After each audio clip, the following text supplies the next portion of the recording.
Well, we're here today to learn about some manufacturing and some, in particular today, walk-up metrology. So we're going to talk about that. I'm Mark Arenal. I'm with the LS Starrett company. Most of you know Starrett? Yes. Okay.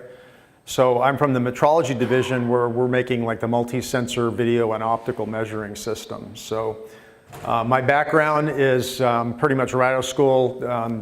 I have a degree in engineering, technology, manufacturing, specialty. I've always loved manufacturing, so coming to IMTS is like coming to Mecca, right? It's just, it's personally pretty awesome to be here.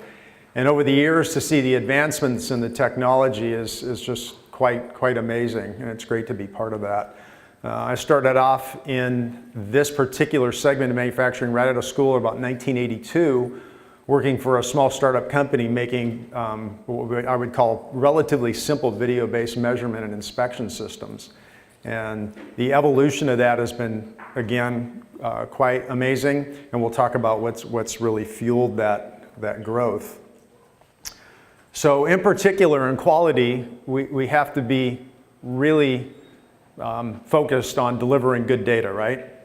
And I found this cartoon. I love the Dilbert comic strip, and I thought this one really resonated with me. If you can't read it from there, I'll read it for you. I didn't have any accurate numbers, so I just made up this one. And it goes out, 6, 7 places. Studies have shown that accurate numbers aren't any more useful than the ones you make up. How many studies showed that? 87.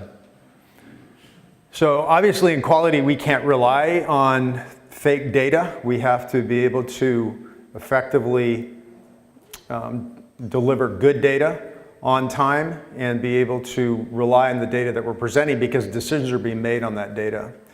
So oftentimes in quality control and manufacturing, sometimes I find that quality is one of those things that's kind of, in some companies it becomes an afterthought. It's like, well, we have to make chips, we got to make parts, and measuring things just slows stuff down. So one of our goals is how do we become part of the process, enhance the process, and add value? So the challenges in QC, as we started off with, getting reliable data quickly. So we need to do it, we need to do it effectively. And then reducing manufacturing bottlenecks. This is a big key, right? Because anywhere in your plant, anywhere in your production process, even your engineering and development process could be administrative. There's bottlenecks. And finding our way through that is ultimately what's going to keep our productivity high. And that's, we're in a competitive environment. We need to be able to provide products on time and deliver the goods.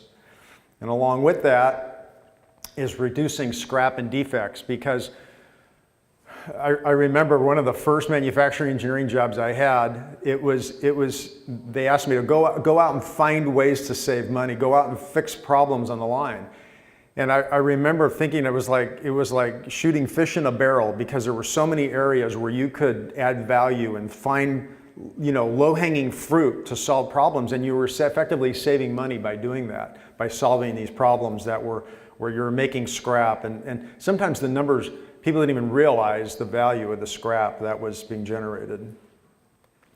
The other factor is finding trained and skilled metrology staff. I found that over the years, we used to have a lot of,